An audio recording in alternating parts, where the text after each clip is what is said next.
Welcome to SVG-TV News for Monday, April 24, 2023. I am Rochelle Batiste with the details. An independent review of the impact that the proposed dredging to be done off Argyle will have on near or near-shore conditions has been deemed as safe. This was revealed by Prime Minister Dr. Ralph Gonsalves on the API's Morning SVG program, who said he was hoping to finalize everything by the end of the day. The dredging will be done by the Canadian firm Acon Construction, which has been seeking to have the agreement with the government of SVG for the use of material from the seabed of Argyle to help build the modern port in capital Kingstown.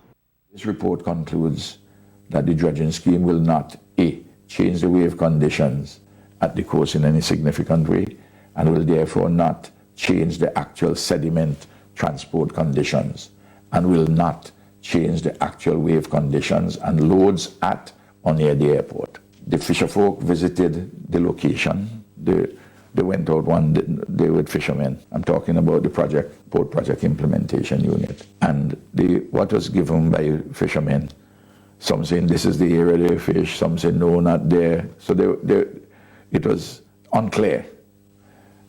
But Linsky Douglas writes this: based on the science, the livelihood impact will be limited. You know, it's not a fishing ground as such, transient fishing. To replenish the 1.17 million cubic meters will take about 3 years to replenish. An engineer from overseas, Vincy, who deals with dredging in the United States, tells me that it will take place inside of that minimum period. That's his view.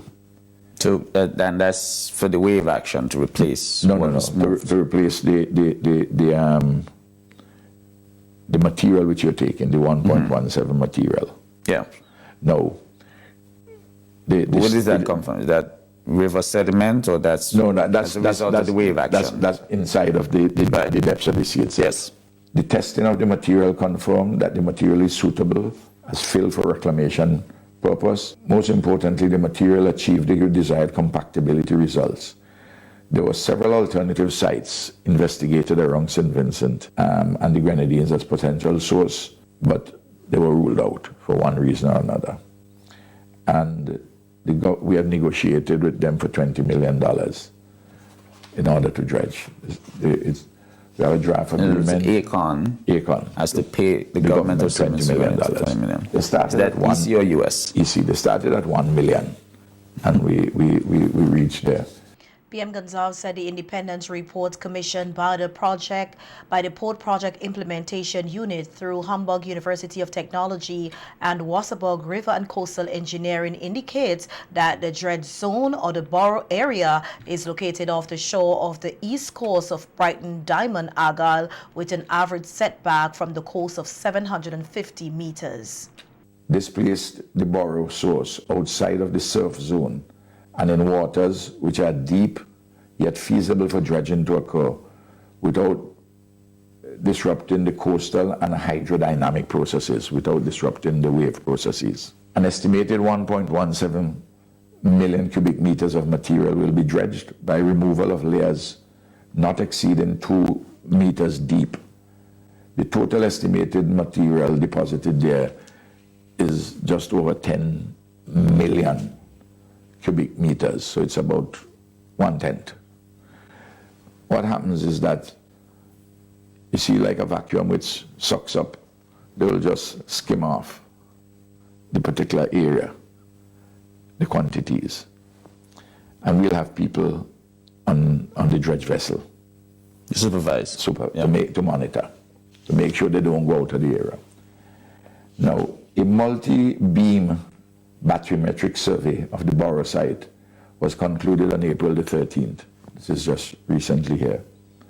A review of the point cloud data revealed no presence of rocks, corals, or seagrass. Now that is important. If there are no corals and there are no seagrass, you don't have fish down there. Yeah, marine life is minimal. You don't have marine life down there. So that to the extent that you have any fishing, it's transient fishing, fish which pass, which swim in the area, but not is not a fishing ground. The Prime Minister said of the $20 million to be received from the company for the dredging, he will put some aside for contingencies, and even though the livelihood of the fishermen in the area will not be seriously affected, he will provide some support to them. He also outlined other plans for the money. I want to do something out of Chipping Bay, small. The humble African, the representative for the area, Frederick Augusta Stevenson, was asking all the time for something neat to be done where they could pull up their boats and so forth. We could spend some money out of this to complete the fixing up properly down at Lomans, where the fishermen have moved, the bulk of them from the Rose Place area. But I think we need to do some things down at Brighton with some of the resources, because there's parcel of land I think we should buy down there and do a nice boardwalk and do other things. That's close to where the beach is. Yes, close to where the beach is. Restorative work yes, and yes. development. And we, of course, there are bits and pieces of roads where we have a program for that in any case, but some of this could be spent on some of those. And to little projects here and there, but put aside some of the money too as contingency. You always have to put aside things for the rainy day. So you notice the care in which we have taken in dealing with that. And I always make this point. Persons who may shout as environmental advocates, they're not necessarily environmental scientists. Advocacy is one thing, and science is another. Advocacy should reasonably be connected to science, but often advocacy is not connected to science. It is connected to other agendas. Political agendas. Well, other agendas. But I'm always interested in objective facts.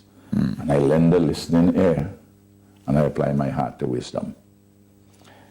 So that's the story in a nutshell. And Prime Minister Gonzalez is expected to be among 20 heads of governments across the world in attendance at an international conference in Colombia tomorrow, April 25th, to debate the current tensions between the United States and Venezuela and to reactivate the dialogue between the opposition and the Venezuela government, which has been stalled since last November. On the API's Morning SVG program today, Prime Minister Gonzalez said he will be attending the meeting given its importance to hemispheric peace and security, the economic integration movement, and the economic and political relationship between St. Vincent and the Grenadines and Venezuela. You take, for instance, the matter of the sanctions. This is not an academic matter for us. Petrocaribe arrangement has been affected because of these sanctions imposed by Donald Trump. Unilateral sanctions, not sanctions of the Security Council of the United Nations. We are obliged in international law to comply with United Nations Security Council sanctions. We are not obliged to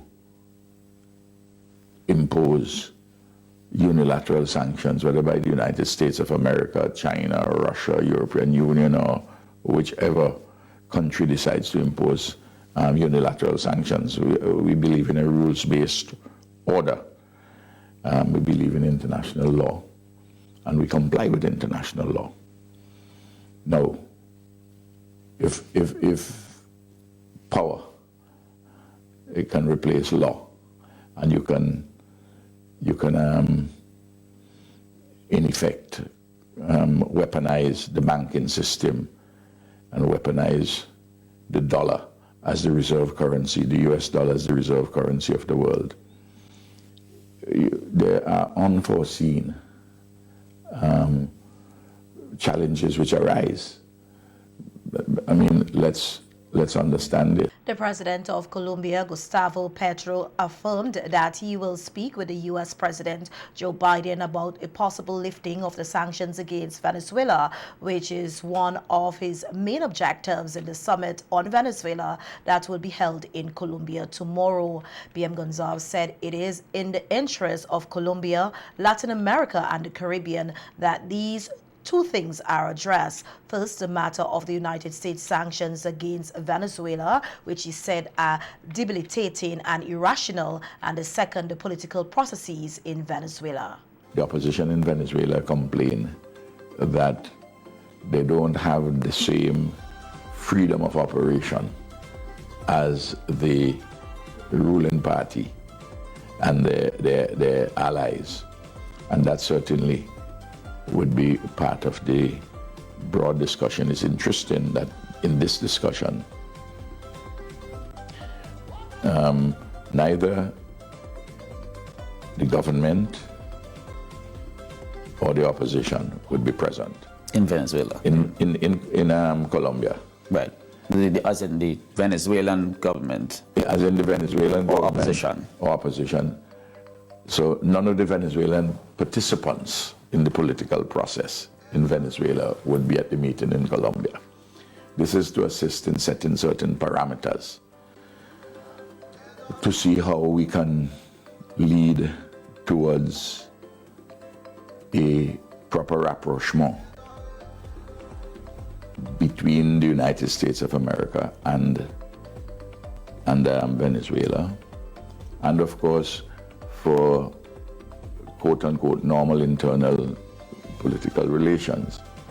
Competitive, but normal, not involved in sabotage and undermining and the like. Now,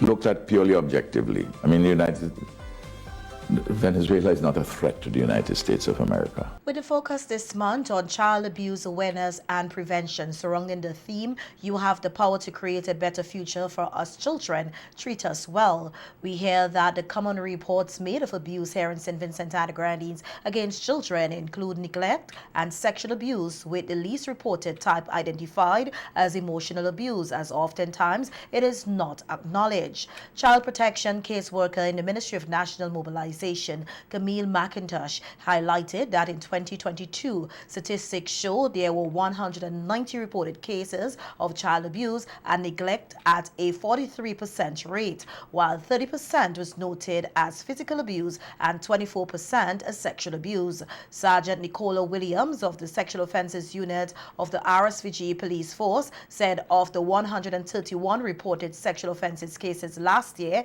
80 involved children, and thus far 2023, there are 50 reported sexual offences cases. Sergeant Williams and the child protection caseworker Camille McIntosh and counsellor Andrea Games Moores were panelists on SVG-TV's Viewpoint program on Sunday, discussing matters relating to child abuse. Sergeant Williams explained the difference between minor and major sexual offences. So let me explain. When I said minor offences, these will be things like indecent assault, which might be touching, or indecent exposure, a man exposing their private parts to a child, gross indecency, something that is similar. But when I talk about major offenses, I talk about things like incest, talk about things like having sexual intercourse with a child under the age of 15, because we know our consent age is 15, a child under the age of 12, those are two separate offenses.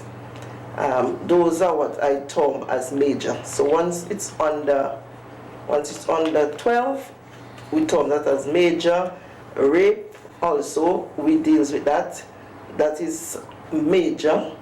As I said before, I don't like to talk about major and minor because to me all are serious. Mm-hmm. But as the law have it, I will have to put it like that. Child protection caseworker McIntosh said there are many parents in the Caribbean context who choose to use extreme punishment to discipline their children, which is also a form of abuse. Some parents too, because of our Caribbean context, they tend to use that extreme punishment as part of discipline. See, child does something wrong and just I don't know, get them to understand that, okay, this is wrong, then you just go to the extreme. So you're putting a hot iron on the child's skin, you know, you're putting them to, well, as I think a lot of persons grew up kneeling down on the grater, you know, that kind of thing. So I've not had that experience. It's going to the extreme and deliberate, because you're deliberately harming them and inflicting that kind of pain on them. And you ask the question, why? Sometimes it will be amazing to know some of the reasons why. Some people tell you frustration, they have a problem with the boyfriend, the husband, and it's surprising that they will take it out on the children. And in many cases too, some persons have children without planning, or sometimes they're brought in circumstances that are very stretching to the person. But there's another part of abuse, especially in terms of some of the wives, is that when you dig into some of the adults' history, there are also residue or evidence of being abused. In other news now, we hear that the Royal St. Vincent and the Grenadines Police Force has launched an investigation into a fatal motor vehicle accident which occurred around midnight on Friday in Georgetown. Dead is Marla Brown, a clerk of Spring Village, Georgetown. According to reports, Brown, who was at a roadside party in the area, was struck by a blue Lexus which was traveling in the direction of Mount Bentic Bay Road. Brown, who is said to be in her 50s, sustained serious injuries and was rushed to the Georgetown Hospital, where she died. The driver of the motor vehicle was taken into police custody and is said to be assisting with the investigation. And police are also investigating the circumstances surrounding the death of Jaquan Sam, an 18-year-old resident of Prevon Vale. According to reports, the 18-year-old was rushed to the Levi Latham Health Center on Sunday afternoon after being discovered by passers-by in a comatose state on the beach in the area. Sam was transferred to the Milton Cater Memorial Hospital in Kingstown, where he later died. In more police news now, we hear that officers assigned to His Majesty's Prisons Bilal Correctional Facility conducted a targeted search of the facility based on intelligence on Friday, April 21st, 2023, and netted a cache of contraband items. Acting Superintendent of Prisons Dwayne Bailey said the searches were undertaken by the prison authority to safeguard the safety of inmates, employees, and visitors as part of its usual operational processes, noting that the prison conducts routine searches of the facilities. During Friday's search, the cache of contraband items found and confiscated include 46 cellular phones, 28 phone chargers, 23 phone batteries, 14 headphones, 4 AirPods, 1 power pack, 14 scissors, 6 diggers, 1 hacksaw blade, and a quantity of marijuana, high leaf, and cigarettes. Diggers are implements used in fights to inflict injuries. The prison authority says it solicits the support of the public in keeping the facilities safe. Vincy Mas is back. That's the pronouncement from Chairman of the Carnival Development Corporation, Ricardo Adams, as he addressed the first news conference for the year by the CDC, in which a comprehensive update on the nation's premier festival was provided. Noting that last year was a tough one coming out of all the challenges which affected the country, Adams said they attempted to have a full carnival last year. However, it was scaled back in many aspects, and they welcome back this year the full competitive aspect of Vincy Mas, with Caribbean Airlines coming on board to be a carrier for Vincy Mas, helping with the airlift out of Canada and across the Caribbean. We welcome the return of the full slate of rurals of Vincy Mas. We welcome the return of a lot of our sponsors who opted to sit out last year for various reasons. And we welcome back to our shores the numbers of persons who would come to Vincy Mas normally. There's a lot of good news and a lot of excitement around Vincy Mas this year. And one of the things that is off the get-go very exciting for us is that we have significantly improved the air access to St. Vincent and the Grenadines in 2023. We're very excited about the number of airlines coming in with increased schedules. Hopefully we can make some announcements in the very near future about partnership with some of those airlines.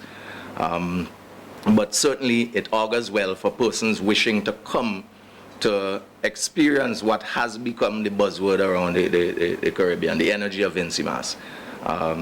We have gone outside of St. Vincent and we've represented very well. Even through the challenging times, we've had a number of our artists doing well on the international soca scene.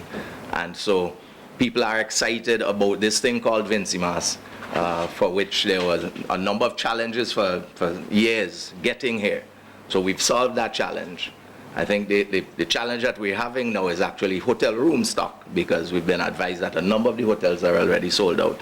So we're from our end trying to facilitate getting the information out. I've been advised that we can announce now that, and I've just been handed this, we can announce now that we are going to officially partner with Caribbean Airlines CAL as a carrier for Vincy Mas. As you recognize, we work a lot of times behind the scenes, and sometimes you know, it's when we get the opportunities to make certain announcements that we do that. But this has been something that we've been working on for quite a while, and I'm really happy to welcome CAL on board. Adam said they are also happy that the sponsors of the festival, which fell off last year, are coming back on board at the levels they used to be and even at higher levels, and they expect more to come on board soon.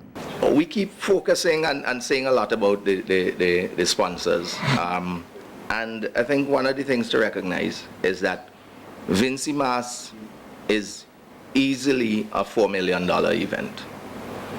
We budget it at roughly $3.5 million, but that doesn't even take into account a lot of the sponsorship we get in kind from people that help us to get over the hurdles that we need to. And so it is very important that folks understand that the Vincy Mas product is not a one-off show. It is something that takes an entire year to plan.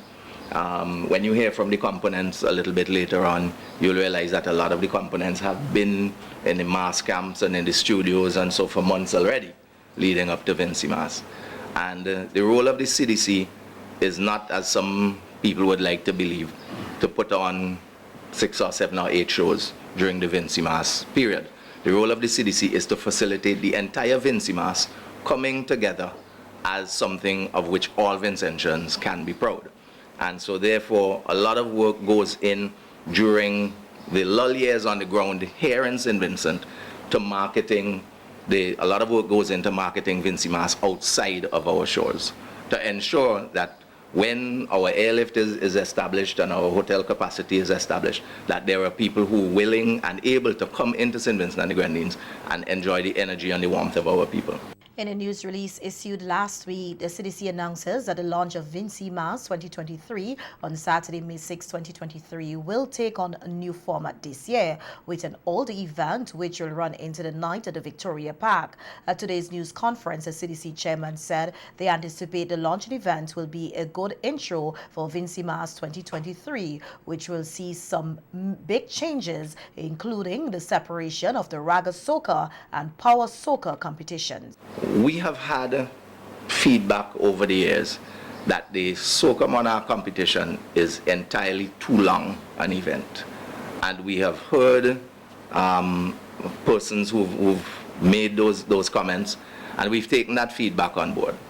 We've also heard from a lot of the artists who, if you're in all 3 competitions, have to sing Raga Soca, and then you get, sometimes if you're lucky, you're in position number 13 in Power Soca. So sometimes you're singing at 4 o'clock in the morning. And if you're somebody who crosses all the genres of the Calypso fraternity, you can then end up in the Calypso Monarch on the very same evening. And so we thought, and we had some discussion with our artists, we thought that taking the Raga Soca and moving it to the Friday night, coupling it with the Evo, will allow for the artists to be able to spread out their performances over 3 nights rather than having two performances in one night or 3 performances in literally the space of about 24 hours. So we had some discussion, we got some good feedback on it, and we think that that is the way to go. The other thing that it does, I don't know, there are a lot of people out there who come for the Soca Monarch, but I distinctly remember that when Funky Business was performed, which eventually won the Raga Soca Monarch that year, there was hardly anybody in Victoria Park, because a lot of people bounce into Park 10:30, 11, because a lot of people come for the power. And so therefore, it allows us to take the Raga Soca into a space where it can stand on its own. It attracts some of its own audience, some of its own market, and it allows then the power soca to be able to focus on that high energy event, which we know is the Soca Monarch of Vincy Mas. Commenting on the limitations of venues for the hosting of rural carnivals, the CDC chairman said they understand the pain of the coordinators of these activities. However, they are in the process of getting some clarity on what are or not allowed at particular venues. A lot of the rurals have beauty pageants, and beauty pageants are not classified as fetes. That may be fairly straightforward. Where we can have some challenges is the determination of if there's a calypso show, what is that considered to be? So we're seeking some clarity on that, but in the interim, you'll hear from the rural coordinator where we're going ahead with planning the rurals, and we've seen a number of private promoters already making adjustments in terms of their venues. There was a fairly big level of excitement when it was announced that the Argyle playing field would not be available. In fact, the CDC was accused of trying to sabotage particular people by not making the Argyle playing field available. It hurts my heart, but I have to say, if we want to use the Argyle playing field, we have to write for permission to use it. We have no control over the Argyle playing field, so let me disavow everybody of the notion that the CDC took away the Argyle playing field from anybody. We don't have control over the Argyle playing field. The National Lotteries, who's in charge of the Victoria Park, graciously gives us the access to the Victoria Park during Carnival, but that is the only space over which we have a level of control during Carnival. So I just wanted to get that out there. But I've seen a number of promoters who were also affected by the unavailability of the Argyle playing field. I've seen them making alternative adjustments. So I've seen events advertised to take place in other spaces, events that would have ordinarily taken place in the Argyle area. On the issue of promoters, Adams said the CDC is not fighting with any promoter, has any vested interest in promoters not having events for Vincy Mas, noting that everyone has a part to play in the development of the festival. He said the private promoters and the CDC should work together to sell Vincy Mas as a package, which is a cultural experience of St. Vincent and the Grenadines. Meanwhile, the Marketing and Development Officer of the CDC, Ezzy Roberts, said there continues to be an aggressive marketing campaign in promoting Vincy Mas to tourists and locals. We're looking at the boosting of social media presence with the inclusion of local social media influencers, and you will be seeing more vlogs, social media content, and use of email boards, etc. within a very soon time.